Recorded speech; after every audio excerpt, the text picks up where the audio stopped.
All right, before we get started with episode 12 of the Big Life podcast, first of all, everyone loves a good rivalry. I mean, there's Nike versus Adidas, Coke versus Pepsi. Iowa versus Michigan State.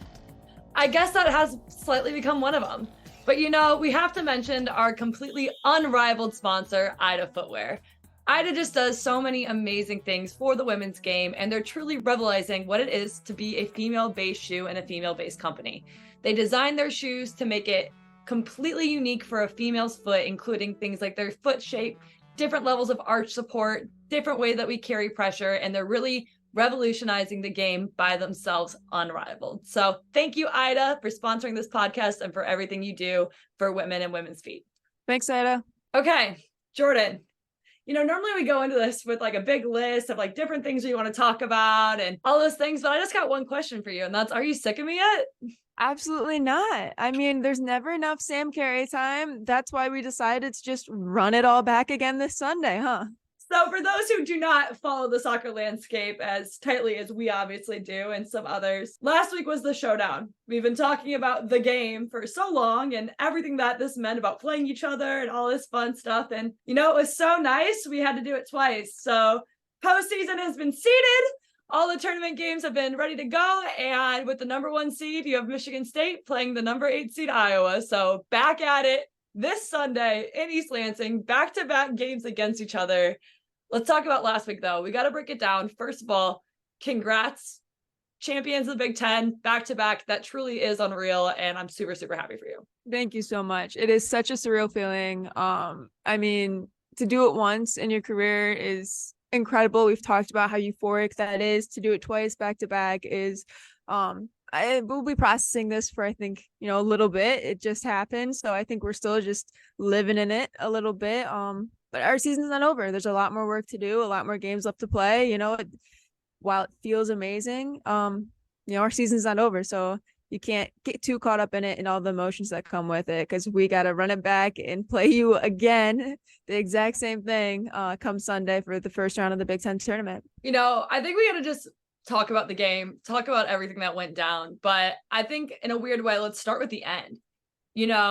Credit to Michigan. If you couldn't tell already, or Michigan State, they beat us. Wasn't a great game, and by any sense from Iowa's standpoint, and definitely something we want back. But that being said, when the final whistle blew, we had 2 very different moments going on. So talk about you. How did you find out that you won the Big Ten? You needed other people to do certain things for you guys to secure that. So talk about what that was like. Yeah, I think, we keep comparing it to last year because that's, all we know, and that's what we've been through. And it is so incredibly different. Last year, we won with the second to last game of the Big Ten tournament, or Big Ten regular season. So we won against Ohio State, and then we still had to play Rutgers for our final game. And we were already Big Ten champs. So this year it's the last game, and we needed Penn State to lose or tie for us to be co-champs. And we're going through the game, you're just we have to beat you, we have to win our game. That's the only thing we can control in this scenario. And with about 6 minutes left in the game, you start to kind of look at faces around the sideline. People are counting down the clock. Our athletic trainers are jumping and smiling, our coaches are smiling, everything's feeling good. And you're looking and they're either down, Penn State's down, or they're tied at the very least. Something good happened. And then Reagan Cox came over with seconds left on the clock, and we're Big Ten champs. And we just stormed the field, and it was such a euphoric, incredible feeling, because it wasn't just up to us. Everything had to go right. Jeff likes to talk about the soccer gods, and they haven't always been in our favor this season, and this is the one thing that we were it went right. Things went right for us, and we were able to come out and just do it again, and to be that successful with such a new team, so many people looking at you, still only being the 3rd year of success this program has seen in a long time. It set the standard of what we are and what we're here to do. And it was amazing, being able to storm it. But we didn't have the hats and the shirts and the trophy. All that went to Penn State. They thought they were going to win, so we didn't have any of that like we did the previous year. But we had, an unmarked trophy and kind of the poster. And I don't think the university maybe really realized or knew kind of what was going on, how big of a deal this was. I know my roommates, like we've talked about it, but it was more like, yeah, like we have a shot, like, you know, it could happen. It was just weird because it wasn't just up to us. And then, you know, the second question I ask is like, so can I go talk to Sam? And they're like, yeah, they're still in it. Like, we're gonna play him Sunday. I was like, okay, like sweet. So I think I probably knew you were still in it before you did. I was gonna say, I think that's the worst part is you literally knew before me. So my reaction when the final whistle blew was completely different. You know, towards the end of the game when it was clear that we weren't going to come back from it, our coach started subbing all of the older girls off the field, you know, players that don't typically come off. And for me, I was like, that's either a good sign or a bad sign. I didn't know how to read into it. You know, that's just either, hey, let's just give players experience. We know we're not coming back, but we got a new game. Or this is, hey, this is your final send off. And I didn't know which way to feel. And I think all of us older girls were like kind of sitting on the bench, you know, getting emotional already, like thinking we were done. And when the final whistle blew, I mean, I got so emotional and girls were all hugging me and everything. I thought my career was genuinely over. And I was like, nah, I'm not talking to Jordyn, man. Like, I know she'll understand. Like, you're off celebrating. I'm going to go cry. Like, totally fair. And it's really crazy.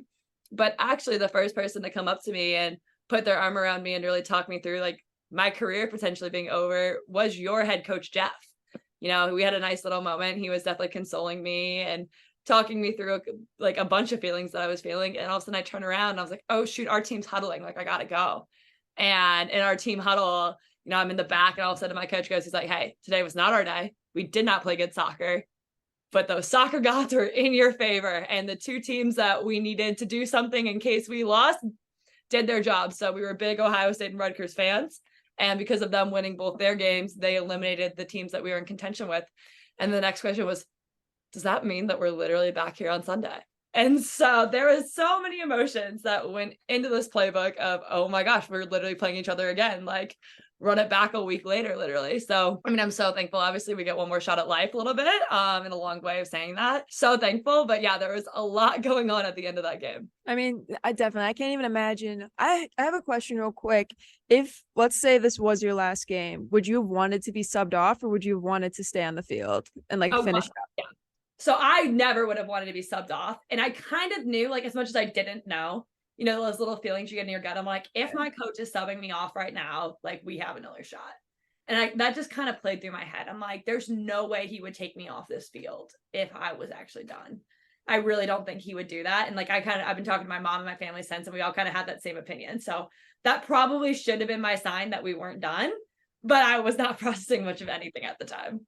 That's fair enough. I think I would agree. Like, I want to, you know, end it on the field. But yeah, I mean, like, this is so absurd. And I think we've talked a little bit off the podcast, but like, I don't know if this is an advantage or disadvantage, a little bit of both. Like, nobody really has the upper hand. You can do your scouting reports all you want, but you don't really know until you get into a game. And now we just played each other. We have the exact same film on each other. You know, we're looking at the same pictures, and we do it all again on Sunday where you're just, you know, it's going to be the team with, I think, the better game plan. You know, like you said, and like Jeff said later in the interview, I think, you know, it's a game where we came out 3-0, but, you know, it was 50-50 in terms of possession. You know, it was a good game, and knowing that you got to do it all again on Sunday is just, it's such a weird situation to be in. And I would like to see the statistics around it, how often this happens, because it can't be very often.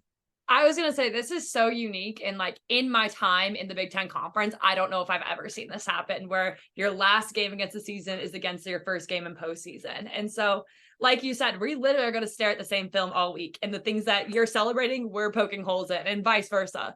You know, there's going to be so many different moments where we're analyzing and trying to figure out. And, you know, we joke all the time, like, oh yeah, we're going to come out in a 1-1-8 or whatever when I'm talking to you. But it is, how do we make a new game plan in a week against a team that we just played and knows us very well at this point?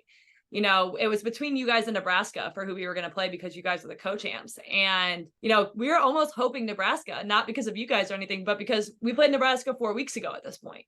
You know, we've grown since then. We've developed since then. Other teams have played Nebraska, poked holes in them, whatever it may be. But quite literally, we're just running it back. Like, our flight was actually overbooked on the way home. And I was like, shoot, just leave me here. Like, see you next week. Like, I'll just go hang out with Jordyn.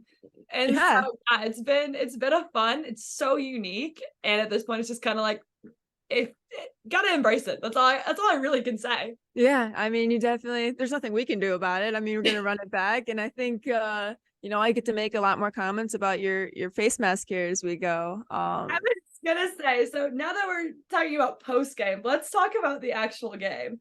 Biggest news of the week, not biggest news, but in my life it felt like.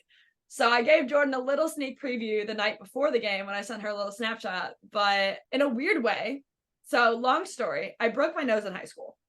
Didn't really do anything about it, just kept living my life. It wasn't bad enough where I needed to get surgery or anything. It was just like a small little like shift. So against Michigan, I went and blocked a cross. I'm going out chasing a girl into the box, and the girl gets her head on it, and the ball then just ricochets off my face. The joke of the team right now is it was the my nose saved the season, because if we would have lost that game, we would have been done. But I reshifted my nose in the opposite direction of where I broke it in high school. So I actually set my own nose with a soccer ball this weekend. Nice. So weird. I know. The doctor's looking at me and he's like, your nose looks really straight. I go, I think that's the issue right now, bro. I like pulled up photos and my nose is straighter than it was before. So it's a weird turn of events, but we're living in it, you know.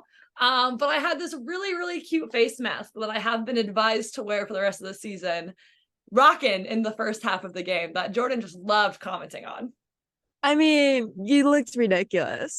Just absolutely absurd. Just, it was the entire face. Like, I mean, it has to be because it's your nose, but I was just like, there is no way this is the girl that like I've been doing a podcast with for so long. Cause that's like our first impression too.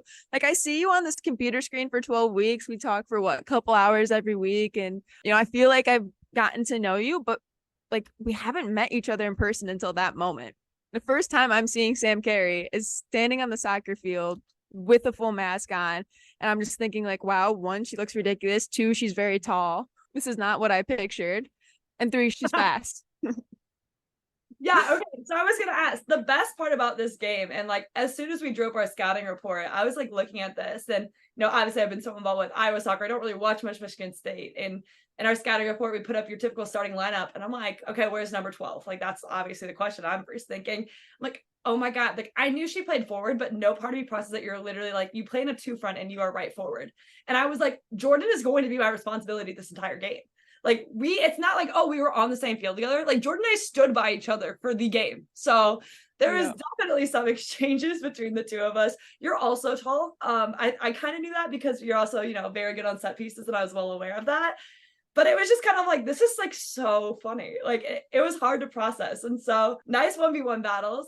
Everyone, I think, is definitely going to have to tune into this 1v1 game all day on Sunday next week, because there's one moment vividly in the second half. You're driving towards goal. It was literally like a 1v1 between me and you, and I almost started laughing. I'm like, this is so unreal right now. Like, I can't think about this. Like, this is so funny. I know this person, and now we're here, and it's a lot happening. And I was feeling a lot of emotions on Sunday, but it was wild marking you. I'm not going to lie. Yeah, it was like, it's one thing because a lot of times like you're on my back. So, sometimes I forget like that's Sam Cary back there, like I know her. It was like when I'm staring you down for throw-ins, that's when I was like, like, yeah, this is weird. This is fun, but this is weird.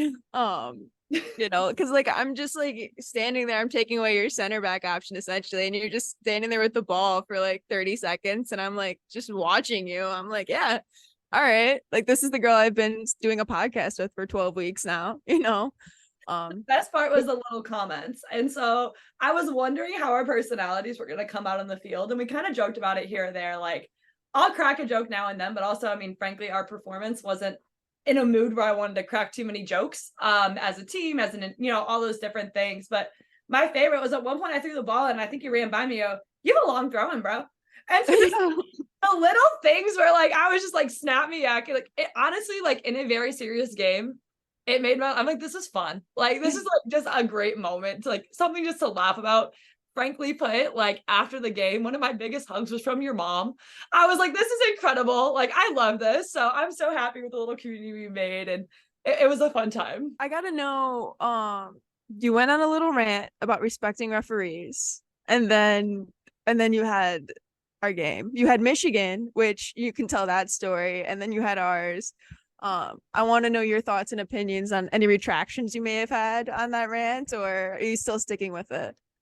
We're talking about the soccer gods, and I wonder if there was a little bit of karma that kind of ended up in my life a little bit So the Michigan situation was weird, and I know it's a contractual obligation with PRO, which is the professional referee organization. And the center who was supposed to do our game got a call about 20 minutes before kick that if he was to do this game, he'd get fired. And so naturally he goes out to the coaches and goes, yeah, I'm not doing this game, because he's a ref that does like MLS, NWSL, stuff like that. So in his contract, he only can do so many like extra games. Well, that then meant we were down a referee. So our game was delayed while they tried to track down another referee in the Michigan area, which is just a very interesting scenario that I've never heard of in the college game. And then Michigan State, it's very interesting, and it's very hard for me because I actually personally know the ref of the Michigan State game. I'll say it. It was very interesting the way that some of the calls were going. And, Jordyn and I have joked off the pod, and I think she would agree, a lot of them were against Iowa. Some of them very legit. There was a PK in the game, 100%. I'm not questioning that of any regard. But I felt like a lot of things were against Iowa in this game where I was like, all right, I can't touch Jordyn right now. I can't touch anyone. It's just, we're not going to defend right now because it's just not working. Yeah, I remember training you at one point and being like, what was the call? Was it offside? It's in the middle of the field, but what happened? And I think I don't know. I made my statement when you went on your rant. I think we've had our fair share where, we felt that way, where you're like, you literally breathe and you're like, it's a foul. Our last game against Illinois, it was a throw-in. I had the ball at my feet. I went to go kind of just slide and pass off. Not a single soul was by me, and I'm getting threatened with a yellow. I was like, how did I foul anyone? I have the ball, first of all. It's just, I don't know. There was one of those in our game too, where our forward came up with the ball and was dribbling and then got called the foul. And we were all like, that was a great scoring opportunity. And we were like, wait, what? There was some really interesting ones.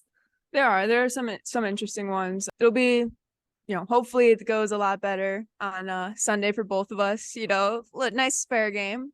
I was like, that's at the end of the day, listen, first of all, you can't ever blame a referee for a game. It's an unfortunate fact. It's just something you can't control. But we are we play, the interesting thing about Michigan State and Iowa, and this was a large portion of our scouting report, is we are two very similar teams. We might line up in different formations. We might do things here or there differently, but the core foundations of who we identify as a team, the grittiness, the aggressiveness, the mentality is very similar. And so I think that's why when we joked earlier about being the two leading foul teams of the Big Ten, that's where a lot of that comes through. And so I do feel bad or respect, or I don't know my opinions about the referee on Sunday's game, because I don't know if he necessarily or she necessarily knows what they're getting themselves into. Yeah, for sure. I think you guys probably took the lead now. And who knows, maybe we'll redeem our throne on Sunday here. It can go either way. Every game's up in the air with that. But I did think it was very, very funny considering your rant that's how it all played out for you this past week. Yeah, I'm gonna be really honest. I don't know how well this week was. Broken nose, some interesting calls. I got to hang out with Jordyn though, so that was the best part. Nice little battles going on, and like you said, at least at the end of the day, we both left the field relatively happy. Yes. I was the first thing, after the coaches, I was like, are you gonna go talk to Sam? I was like, she's still in it, right? They're like, yeah, but we're gonna play him again. How are they gonna feel? I was like, she's gonna feel great. They're still alive. Yeah. This is great. This will be a great podcast episode. At that point, put me against anyone, put me on the field one more time. So no, it's been an absolute blast. And I don't know, Sunday, I'm so excited at the end of the day. Obviously we both wanted to go in our favors. There's no doubt about that. But, for both of us, there's a lot at stake. For us, we're pushing, we understand that we're a bubble team. I think right now, we're in the current projections, a last four in type situation. We have an RPI of 46 and typically top 48 get in. And so, we're on that line, but frankly, a win against you would solidify that for us. And obviously you guys want to go back and probably recapture that Big Ten tournament title after losing in the finals last year.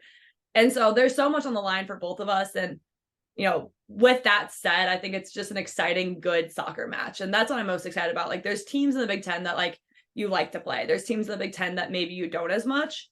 And no matter what happens, we actually joke, because we have so many girls from Michigan and Michigan, isn't terribly far for us. A lot of time East Lansing becomes our second home field in the sense of the crowd is relatively, I would say it was probably 60-40, 35, 65. Michigan State to Iowa. There was a good amount of Iowa fans there. And so it's just going to be a good soccer game to watch and take in. And that'll be the fun part, just to play in that moment. Absolutely. There's still a lot to play for both teams, like you said. And I think real quick, let's just look a little bit forward with projections of how the rankings all turned out, because there was a lot of craziness. A lot of things changed Sunday with, luckily we ended up getting the first seed. Right after us is Nebraska. Number 3 would be Wisconsin, and number 4 would be Penn State. So all 4 of us are going to host for the first round of Big Ten tournament.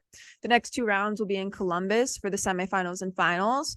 In our bracket on our side, the winner of us versus you on Sunday, Michigan State versus Iowa, will then play the winner of Penn State and Indiana, the number 4 and number 5 team. And then Wisconsin Rutgers will play the winner of Nebraska and Ohio State. So those are the two brackets looking forward here, and all of us are playing for a shot to go back to Columbus and hold that trophy high, and keep our season going as long as possible, because that's the real, you don't win this game, you get out in the first round, you're looking at 2 weeks of practice before you hopefully maybe get a shot at the NCAA tournament, but there's no guarantee. So with the conference games, the conference schedule, you don't get an automatic bid to the NCAA tournament. What gets you in is the Big Ten tournament. So nobody's been guaranteed a spot yet. Yeah, that's the crazy thing right now. And, as a team, I remember our Big Ten tournament journey, and we finished that season 13 out of 14 in the Big Ten. And the only reason we made that Big Ten tournament was because it was COVID and everyone made it that year. And so we were never on the question for an NCAA tournament bid until we won the Big Ten tournament. And I remember by us winning, we actually they were projecting at that point to take 4 Big Ten teams, let's just say. And because we won, we kicked Wisconsin out because they couldn't take that many Big Ten teams. So, it's at this point, regular season's over, seedings are over, they're set, they're done, and a new part of the season begins. And like I said, for one, for us, our season ended last year. So we're a team that didn't make that cutoff. And there's some talented teams that didn't make that cutoff. For example, for us, I know there is a battle between 5 teams for 3 remaining spots. And that's why it mattered for us about who won, and the fact that we still lost, but we got through. So for us, it was between Ohio State, Rutgers, Michigan, Northwestern, and us. And we frankly got lucky in the sense that Ohio State played Michigan and Rutgers played Northwestern. So in a way, they were kind of eliminating each other. And in the way that we needed it to work, we couldn't have Michigan or Northwestern tie or win. If any of that happened, we would have been out and they would have taken that 8th seed. So soccer gods coming at us a little bit, protecting us, giving us another second chance at life right now. And, those are some great teams in Michigan and Northwestern that just got just shy of the tournament as well. And frankly, Michigan still has a super high RPI from a couple of their great non-conferences, and they're projected higher than us to make the NCAA tournament right now. And we're still playing and they're not. That's the craziness of this all, is their season's not over. And so, it's a crazy time to be a women's college soccer player, and focusing on your games, but also understanding the bigger picture is a crazy aspect. Yeah, absolutely. There's just so much that goes into it and goes behind it. As players, we just, this is what we know, but for the most part, we just kind of show up and you have to do your job, no matter the situation or the surroundings of it. You show up and you win, and that's all you can control. So, that's kind of our motivation, our game plan as you move forward into this postseason. And, you'll hear Jeff talk about it a little bit more in this interview, but a lot of games left to play, hopefully. Absolutely. The one last thing I do have to put on the record from the matchup, and I don't want to jinx myself because I understand that there is quite literally another matchup, but on our last episode, there seemed to be a lot of threats between you and Bella about a double nutmeg situation, a single nutmeg situation, a lot of them. And I would just like to put on the record that did not happen. No, but Bella did fulfill her end of the deal, and she did put one in the back of the net. So I would still consider it a win. We're saving the double nutmeg because we knew we were going to have this matchup somehow. We just could feel it, and we're we'll save this for the biggest game, and thus being Sunday. So don't worry, Sam, it's still coming. All right. Well, make sure we keep an eye out. Everyone watching and everyone listening, you better keep your eye out too, because I don't know, Jordyn said I'm pacey, so she better be ready for a couple harder tackles at that point if she knows what's coming. It's all right. I'm more than ready. I think we'll have a good matchup again. I think it was pretty fun. It was pretty fun the last time. I'm looking forward to running it back. So we'll see. Like I said, we just got to go hang out, and they can play 10v10, but we'll chill and do our own thing. Have some in the corner picking flowers, Having tea time. We record the podcast during the game. I love it. We'll bring our mics out. Little halftime show. Boom. The big life. Let's go. Dang, that's got to get some views. It's got to. All right. Well, as we mentioned, we have an incredible guest on today's episode. We have the Hoss, Jeff Hosler, who shares his incredible coaching journey, what it's like to be back-to-back Big Ten champions, and his insights into a very tactical game on Sunday against the Iowa Hawkeyes. So thank you, Jeff, so much for coming on, and it was a great time talking to you. Thanks, Coach. Episode 12, I think we have my favorite guest thus far, 3-time national champ. I got to say it or else, I might get benched. 3-time national champ, and now, as of Sunday, 2-time back-to-back Big Ten champion, Mr. Jeff Hosler, Michigan State's very own women's soccer coach. How you doing, Jeff? I'm great, man. That is the best intro I've ever had, and you are so full of it, but I appreciate the intro. So just so everyone knows, we did have a different interview yesterday, Jordyn and myself, with one Dean Linke, and he told us the entire time that we were not allowed to refer to you as Jeff, but we had to call you the Hoss. He's really trying to get that nickname to catch. So if it's between Jeff or the Hoss, you never know which ones you're going to hit with, apparently. Sam, we can follow the same rules that I have with the team, that you can call me anything pretty much other than Mr. Hosler, and we'll be good. So that is Dean's favorite shout out, 100%. I'm good with that. Whatever you want to roll with. And you can't disappoint Dean if he's asking for it. You got to deliver. Exactly. All right. So we just got to ask the big question off the bat, and then we'll get more into your story. But as Jordyn said, as much as it might be to my dismay a little bit, back-to-back Big Ten champions in your third year with this program. Can you just talk a little bit about what that feels like? I mean, it's pretty surreal in the same way that, as we'll talk about, the fact that I'm the coach here at Michigan State. This experience, I'm just so blessed to have such incredible people, incredible women in our program, incredible people around our program, our coaching staff, support staff, and administration. Man, to do it twice in a row is incredibly unique and very, very fulfilling for this group that, after last year's success, they just didn't know what to expect. It's hard to replicate a season like we had a year ago. And while this path has been different, this group has done a good job, being where their feet are, focusing on the day, and giving their best performances, which can lead to the results. And we've been fortunate enough to put ourselves in those positions and get those results. So happy, people like Jordyn and Justina Gaynor and Celia and Reagan Cox, and among others that are key returning players that maybe had more of a secondary role to step up into primary roles this year and be accepting of new faces coming in, I think is incredibly challenging and unique. To be able to do that and be successful. So long-winded answer for you, Sam, but thrilled and so many thanks to this group and the support staff we have here. You mentioned a little bit about having new faces as well. With 15 out of our 31 group being new coming to this program, how big of a role do you think both those freshmen and those transfers coming in played into the success of this season? Yeah, I mean, I think, as it was key.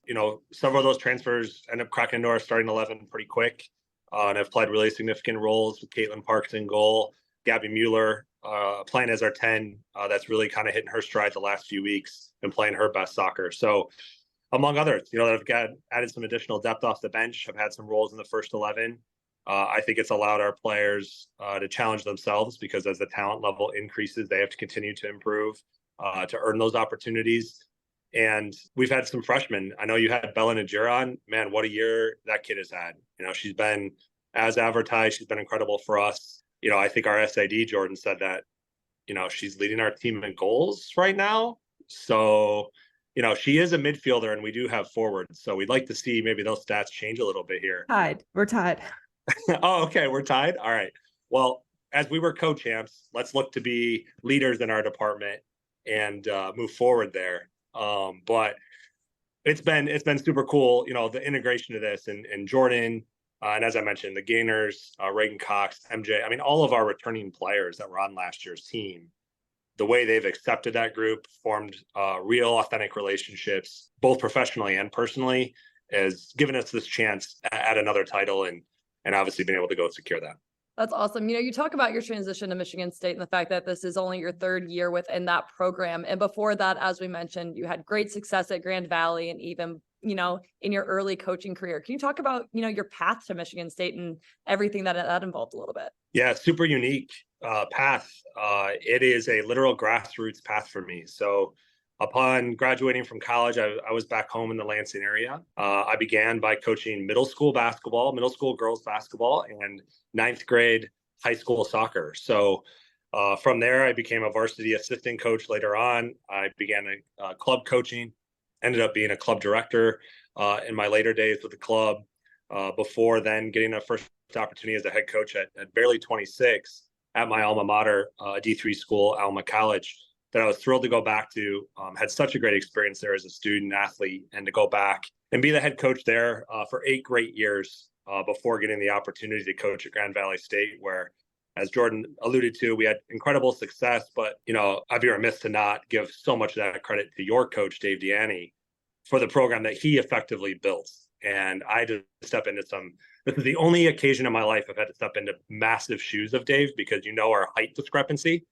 So from a professional output standpoint, massive shoes that, honestly, one of my goals every day was just try to fulfill the legacy that he and those players built, and try to perform at the same level while doing it with such character and grace that they demonstrated. So with that Grand Valley for 7 years before having this opportunity to truly come home, I'm an East Lansing native. Literally went to East Lansing High School. So to be able to be back here in town with actual family and so many friends in the community that are like family to us, and do it at such a prestigious university like Michigan State is something I can't, I count my blessings for every single day. With you coming into Michigan State and then this only being your 3rd year as you got that job, what was the biggest thing that you changed within the program to see the level of success that we have had in 3 years? I think straight away, we were coming into a situation, Jordyn, you and I came into the same time. So, and we've heard about your recruiting process on this podcast. So I won't blow you up a little bit now. You've done enough damage to yourself talking about how naive you were through this process. But stepping into the program, it was a team that was coming off a really tough spring. They hadn't gotten a result during that COVID year. It's obviously very tough for everyone playing through it. Finished, I think, dead last in the Big Ten. And effectively, we retained that same roster with the addition of Ava Cook that came with us from Grand Valley, Lauren DeBow and Justina Gaynor joining us with Jordyn in her class. But the rest of it were all returning players. I think the biggest difference, and as I've been asked the question about what does it feel like, well, who do you owe credit to, that kind of thing. We don't win the championship last year, nor this year, if that first team of returning players wasn't so open-minded and trustworthy of the coaching staff and what we are trying to introduce, because we were asking them to do very different things than they had in the past, both stylistically when it comes to the tactics of the game, from the commitment level in regards to the amount of hours we were putting in. Jordyn, you remember our first year, like if there's 20 hours in the week, we were using the 20 hours, whether that's through training, scout, film, lift, team building, preparation, culture building, the amount of time and effort and commitment that went into it. But then, like, that group was so good about just giving us everything and every day at training, where we could train at different levels, hit our appropriate loads, and be ready for game days. And thankfully, knock on wood, remained healthy throughout the course of that season, which made a big difference. So overall buy-in, I think it shows you a lot of the will that we have as humans when you trust something, you believe in it, the power that it can take you. And I think that first group was just remarkable with that. And obviously, that first year we finished 4th and had us in a great trajectory. But the way that we then attacked it in the offseason, players like Jordyn got after it in those long winter months at Duffy Doherty indoor building to get ready for what we were able to accomplish last fall. So one of the questions we get asked the most on this podcast from younger girls who listen is recruiting processes, how that kind of stuff goes. And Jordyn's alluded to conversations y'all have had about how you probably wouldn't have recruited her. It's something that she's openly said. So when it comes to recruiting, obviously it's a large blanket, but what would you say are some of the keys that you look for in those younger players that you want to start bringing to Michigan State? All right. I'm calling Jordyn out a second time now, because Jordyn is a player I would have recruited. I just would have had to have explained everything to her during the recruiting process. Okay. So those are two different lines of thought there, Sam. Jordyn was a very good youth player and obviously a very, very good college player currently. So yes, I would have recruited Jordyn. I just would have had to explain everything to her. And I think I think that's an important note for all these young players, whether they're recruitable age or they're younger than that right now, is that I think the first thing to understand is there's no two recruiting stories or processes that are the same for any individuals. Every player has a different path. They have a different story. They play at a different level. Every coach has a unique methodology to the recruiting process. Every coach has a different process to how they go through timelines. And it's just super important to trust, like, you knowing you and what you're looking for in your processes, because it does happen at very different times. And, I don't know. I think you guys had Ava Cook on before, correct? And I don't know if you guys touched on her recruiting process, but like, that's one of the coolest stories of all time. Did you guys touch on her process when we talked? Absolutely. Okay. This, like, she had like no options. I mean, she was a walk-on for us for 2 years at Grand Valley and was like arguably the best player in Division II soccer history before joining us here at Michigan State and obviously being drafted and doing so well with Chicago Red Stars. So I use that story at every one of our camps and clinics because I think there's so much value in it. And it also demonstrates the difference between physically the growth of a player from one year to the next, whether you're talking freshman, sophomore, junior, senior, but also the tactical acuity and the overall ability. So my best advice is understand every process is different. I think it's also misleading. Like, so much of recruiting has to be done by the player towards the institution that they desire to play at. It is a two-way street, just like any relationship. And the more you stay in the forefront of the coach's mind, the more they're going to be thinking about you. Yeah, I think the biggest thing that's changed since me and Sam have gone through the recruiting process is the use of social media. You see a lot of kids with like Twitters now or Instagrams or things that, social media is specifically for soccer, or highlight reels or things like that. How much has social media played a role in the recruiting process these past few years? Yeah, it's another incredible resource that these young players have that, you're right, probably certainly wasn't nearly as prominent 2-3 years ago. For Sam, that's like 6-7 years ago. But for you, Joe, a couple of years back. So it's it's a big part of the process now. And we find a lot of footage that way. It's not just by players emailing us or seeing them play live at events, but their ability to tag us, to send us DMs with their videos, their accomplishments, to put us on their radar if they're younger than the recruitable age, or if they're recruitable age, to have some interaction that way. So it's an incredible resource. And I think one that players need to continue to have, throughout this whole process. So a bit more about, we've obviously been documenting basically the college soccer season since preseason through our own eyes. And Jordyn has been very open about, the highs and lows that Michigan State has had this year, with maybe an arguably not as great non-conference as expected based on everything you all did last year. Can you talk a bit about the momentum swings that college soccer is, and as a coach, and how do you tell your team to handle those situations? Yeah, Jordyn broke our first rule in the summer where she went out and got hurt. That made it difficult for her and some other players to kind of help our team be the best. But obviously you can't control that, and I'm full on joking. But she, I think for us that offseason is such an important piece. And you're right, non-conference didn't go the way we would have liked to see. And I've been talking about this a lot lately as we've made our run here through Big Ten play, is that this team specifically, with all the new faces that Jordyn alluded to, half the team's brand new. And with the expectations you have, we're not hiding on anybody. When we, whether we're playing a mid-major program or another Power 5 in our non-conference, like, they know who Michigan State is from last year. And so I think we're getting everybody's best shot. I think it took a little bit longer for everybody to come together, both from us being able to teach the game we wanted, to settle on a system, to settle on positions for that matter, because we've had, Emerson Sargent has started at left back, at left center back, at 8, at 10, and at 9 this year. So, and that's a, all league caliber player. And so we had a lot of settling in to do, Sam, early in the season. But that non-conference portion is incredibly important. As you guys had a great non-conference, I think non-conference were top 20 RPI or close to that, which is obviously the major metric for the NCAA tournament committee, and puts you in a position now, even as an 8 seed in the Big Ten tournament, to be considered and be maybe in this NCAA tournament. Unfortunately, we're going to have to try and stop that with the results coming this Sunday.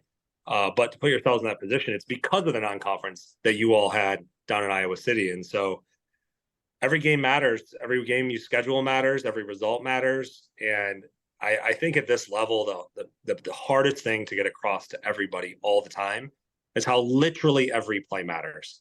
And Joe can attest to this. A number of times we do film and it's like, what you would think is that ambiguous throw in and you're attacking third that we turn over and then they find a target and they set it and switch it. And then they're in our box and they hit the post. And that could have totally altered the outcome of the game. Just how much details matter. I think one of the biggest questions that, we get asked or that people find interesting about Michigan State that makes us unique is your lack of captains. I've spoke on it a little bit. Can you put in your words kind of why we don't have captains and the reasoning behind all that? Yeah, so without a doubt, I mean, every team needs leadership, and captains is a typical way for people to identify those players that everyone's going to turn to for that leadership, whether it's verbal, nonverbal, or character. I actually kind of learned this lesson. Sometimes you learn as a coach or as a player through behaviors and demonstrate examples that you can appreciate and respect, and sometimes from like where it just miserably failed. And frankly, that's kind of how I learned this lesson a little bit, and then spent a lot of time talking with Nick Holton, who works with our team in terms of performance, mental performance. And we had a team where we had some captains that like it kind of became a popularity contest, and it came about the things they saw most important for them as opposed to the whole team. And it put us in a position where our team was fairly divided. When they thought a favor in terms of the lineup, they weren't in it. It disrupted our chemistry. And so I kind of learned, like, I came up with this idea of like, well, why can't we just all lead together? If we're already asking as a coach of our players to lead the ways you're most comfortable, that everyone has a voice, and we're telling freshmen their voice is as impactful and powerful as any senior's voice, whether it's on or off the field. We need to do that in a way that demonstrates it differently than saying, you're a captain, you're a captain, you're a captain, you're the voices we're always going to turn to. It also is it carries a lot of weight when you're the captain, the amount of responsibility you have to lead your team all the time, to be worrying about the collective group, sometimes even more so than yourself. And I think that's an incredible burden sometimes to wear. So we had a lot of conversations I had a lot of conversations with other college coaches, even club coaches. I talked with Nick so much about this idea. It really came to the decision that, like, look, everyone's got their ability to lead. Let's tap into their best way of leading and point to those as positive examples and try to empower everybody. It's not necessarily everyone's empowered equally, because everyone's going to have, like, as you know, every player knows when you walk into a locker room, different players have a different presence about them. Like, when certain people and players are in the room, but that doesn't mean a shy, quiet kid can't lead every day by the way they train. They take care of their locker, their team serving first. And you can still point to those examples and help empower them, which are all part of that confidence building process. So yes, very unique. And honestly, like you remember first year, like there are times that I remember the very first coin flip we had, and everyone kind of staring at me like, okay, who's going to be the captain? And I intentionally just kind of looked and was like, you and you go do the coin toss. And I didn't say go be captains. I said go do the coin toss. And it kind of set the tone for all that here at Michigan State. But look, everyone has so much to give. I don't want to diminish anyone's ability to do that. And this way it worked. It takes a lot of work, I think, within the program to talk about why you're doing it that way. But that's also something I've never shied away from, is explaining why we do it. And as Sam is now learning on this podcast, clearly I'm not short of words. So I'm all good with that step. That's awesome. We all know soccer is a small world. And so it's funny in the sense of, like, you coach at Grand Valley, Dave coached at Grand Valley. And actually, for me, my childhood best friend played for you for a little bit, and Mackenzie Jones at Grand Valley. So hear the name back and forth all the time, and you hear other opinions, but I'd love to hear from your voice. What would you describe your coaching style as? I think my coaching style is, look, I got into this whole profession because of the relationships that I built as a player and the connection that it meant, the support system that was in place, and the lessons that I learned through that mutual respect and trust. I view my job as being a teacher of the game, teacher of life. The conversations I have with players I think I have three relationships. I think I have the professional on the field relationship with our players. I think we have the professional off the field relationship with our players, like video, individual meetings, things of that nature. And then there's that all-encompassing personal relationship, who you are as a person, how you support that person, how you help them grow through life lessons. I mean, college is an incredible opportunity for growth during that 4 years, but it's also very challenging. The life situations that occur during your college years, family members getting older, the dynamic of being away from home. I mean, there's just a lot that's encompassed there. So I like to believe that relationship first format is a big piece of the methodology.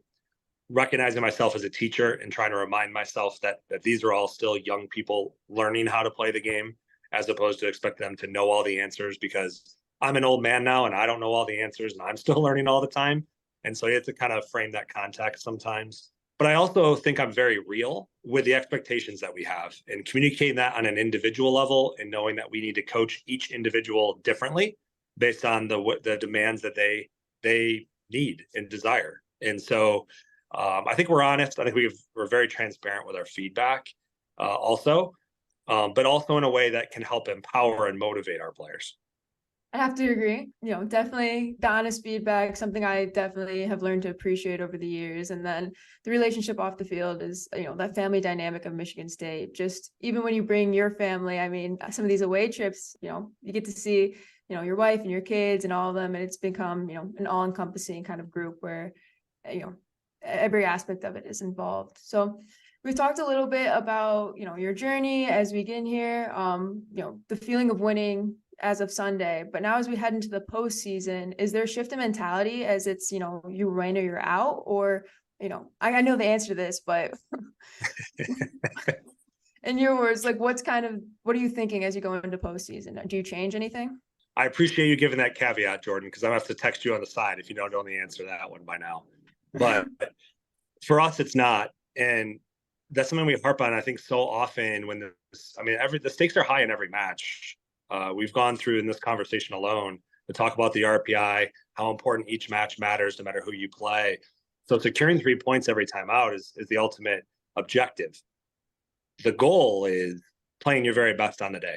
It's being prepared for the moment, mentally, physically, emotionally. It's understanding what you need to do within the session or the film or in preparation for your opponent. And then it's going out and executing those ideas through your work rate and ability with the ball or in your mind to help execute the tactics of the game. So it's about being where your feet are and giving your max effort when you're there, being all in on it. I think if you do that consistently and repeatedly, I think it reduces the game anxiety within the match. If you're worried about the winning, then you start paying attention to the scoreboard, you start paying attention to the standings, the other games that are happening across the league or the country, and then the game anxiety gets much higher. But if you can focus on and control what you can control, I think that makes all the difference in the world and sets you up for the best chance at success. Is that what you were going to say, Joe? Absolutely. Word for word. All right. You're not getting the text after is what I'm hearing. Passed. All right, I got to ask. We are in a unique situation where obviously you're talking to someone from Iowa and Michigan State. You played Iowa on Sunday, and in the crazy turn of events, you play Iowa on Sunday. Going into that weird kind of transition, we just played each other. We play again. What is unique about that? All of it. All of it's unique. And I think it's really challenging. I mean, as we know, the quality of Iowa, the amount of prep that took for us to get ready for Sunday's game and to be able to execute. I don't think the score line is maybe necessarily reflective of the performance of both teams on Sunday. We have the utmost respect for Dave, for their staff, and for the incredible talent you all have on your roster. And it's not just talent, but it's experienced talent, the likes of you and Macy, and then, as I made an old person joke earlier, the even older Josie Durr on your roster, and big game experience. I mean, you guys have done this before. You've been in the postseason. Your Big Ten title, as you know, being a big key part of it, came by way of the Big Ten tournament and going on that run. So you have the history and experience and ability of that. We're hoping to draw on ours from last year's tournament run to the Big Ten final and having the NCAA tournament experience. But it's an incredibly unique situation because now we're going back through film and you're watching the games through a very nuanced lens where there can be some big adjustments made. There can be some small adjustments made. There can be some set piece wrinkles that are some things, and it's going to be a long week of our team getting prepped, because if we're going to roll out this, 9 or 8-1-1 formation, we're going to be really good in it. Yeah, at this point, like I said, I'm going in keeper. Macy's our center forward. We're doing a lot of crazy stuff going on in Iowa too. So it's going to be interesting. Sam, look, with all the different things you've been able to accomplish, whether it's refereeing or Girl Scouts or soccer, if there's anyone that could play sweeper keeper, you're probably it. Did everyone know about Face this mask girls' and house? everything. I'll make Dave know. Face mask on if I have to do it. I did notice the face mask came off for second half. Was that like literally showing your game face off, or what was going on here? The face mask got very annoying, and I was very sick of it. Doctors were Fair too enough. happy, but we'll move on. I think it was all my little comments, Yeah, every Jordyn time. was bullying me through the game. If we want to talk about your team culture, we can talk about Jordyn telling me I look ridiculous in the first half. Well, I mean, you guys have had plenty of time to poke fun at each other through these. So when it comes to appearances and things, I think you guys have gotten after each other enough. It's okay. Dave got after me too, if that makes anyone feel better. So if it comes from your own coach saying that looks don't matter, then it doesn't matter. There you go. That's right. It's all about how you play. All right. So obviously you had a great successful year this year. What is there left for people to look forward to with the group that you have? I think there's a lot. I told our team on Sunday, for as an incredible accomplishment as it was to win the Big Ten this year, that's the regular season title. And what I'm most excited about, as long as we come back, focused to work today. I mean, we train in about an hour. So to come back and start this week on the right mindset, to put in the work and refocus ourselves, I think will be challenging. That needs to be accomplished today. But I think there's still the potential of playing our best soccer. I think we've been playing really well. We're on a 5-game, streak right now. We dropped some points at Indiana, but we haven't had a loss since that Penn State game, over 5 matches ago. And I think we have the opportunity to be playing our best soccer still. And with a long week, I think sometimes players, they're like, oh, it's a long week. I want to get back into games. And this time of year, you're in that cycle where you're playing all the time. As a coach, I hope the group is in the same mindset as us, where this is a really unique opportunity to really get better as a group, because we can effectively train instead of always worrying about regen and doing smaller sessions. I think it's a real opportunity for players to individually develop within our team construct going into Sunday's contest. So no regen today? I got double check those player loads. Okay, so as a little kid looking at Michigan State, looking at the success they've had and wanting to come here, what's the number one piece of advice you'd give to anyone looking to kind of join our family here? Man, I think it's focusing on the day-to-day. Put yourself in the best training environment possible. Understand that like the love of the game happens through the pursuit of it. Going to your team training sessions and just living in that environment probably isn't going to be enough to set yourself apart. It's also not going to help foster the love. Do the thing in the backyard, get the juggles in, get the ball striking in, get the reps. I think it's a great way to connect with family too along your way. It's a process. It's an everyday one. I think chasing that dream is important, to having it on the forefront of your mind and not just thinking that it can happen, because as much as you want to talk about the opportunity, the reality is there aren't a lot because of the sheer numbers of people out there that play the game and those that get the opportunity because of roster size across the country, whether you're talking Division 1, 2, 3, NAIA, JUCO. There's only so many players that get opportunities in college soccer. And so doing things to separate yourself, but also taking care of your body, taking care of your schoolwork. The best advice, Joe, because this, I'm a parent of 3, my oldest is 12.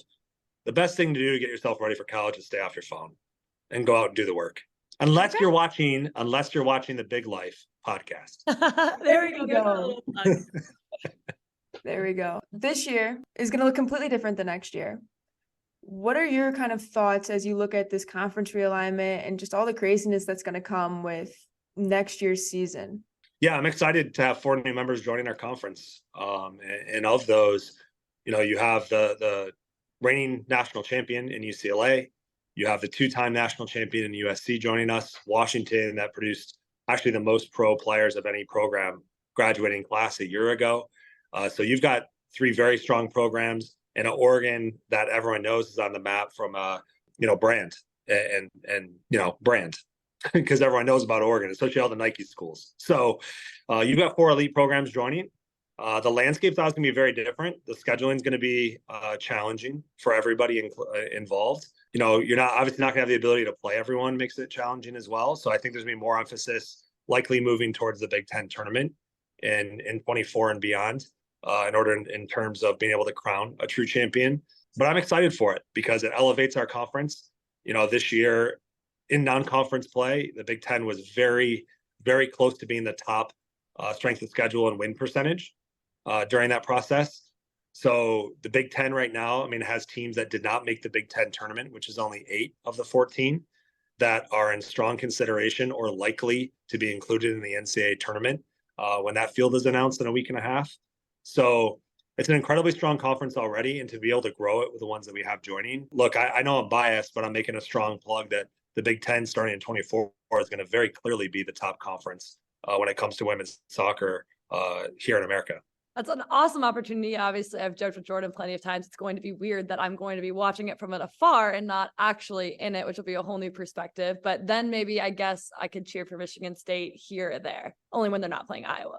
We'll see. Only Jordyn and Jeff. That's simple. Well, Jeff, I just want to say thank you so much for giving us your day. I know you have training in an hour. I know you're going to run that amazing recovery session and talk nothing about Iowa or the game at all coming up on Sunday. So greatly appreciate that, agreement we've made. But once again, just thank you for coming on. We so much appreciate your time and your perspective of everything that you've done. It's a pleasure being on.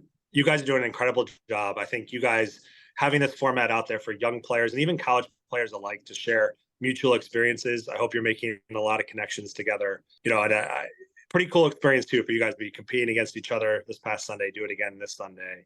I'm super proud of you both for the messages that you're sending, for the ability to connect to people and share your experiences, which takes a lot of courage too. So keep up the great work. I tune in every week and we'll look forward to continuing to do so. Thank you. Awesome. Thanks, Coach.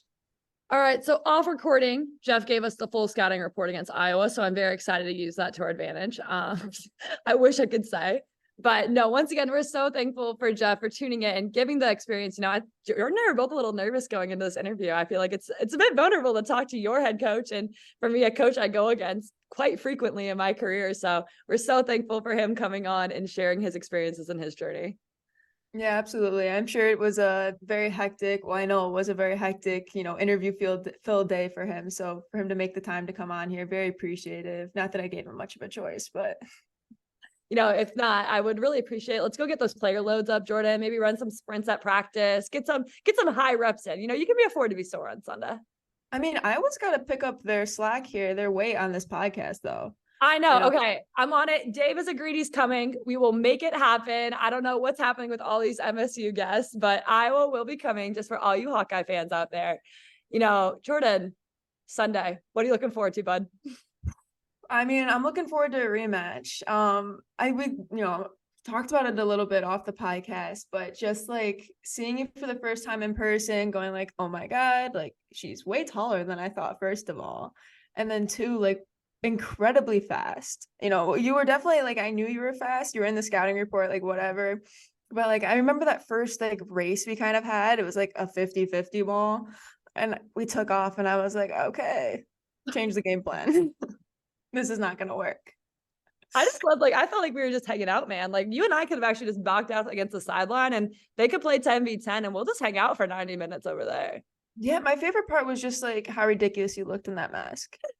Like absolutely ridiculous. And the fact that you took it off at halftime shows that you knew it just as well. It's hard when you're not reminding me every minute, but I did. The doctors did say they recommend me wearing it the rest of the year. And that just sounds like a great recommendation. So we're going to find out what happens. I look forward to seeing it again Sunday, maybe, huh? We're joking now. We're going to bedazzle it. We're going to spray paint it. It's going to look cool. If I'm going to wear it, I got to look better than what it was. I would agree. Well, Jordyn, go get to your practice. See you on Sunday. Back at it for another showdown between Michigan State and Iowa. Cannot wait. Super excited. Can never get enough Sam Cary, huh? That's simple. All right. See you later and soccer on, guys. Bye, guys.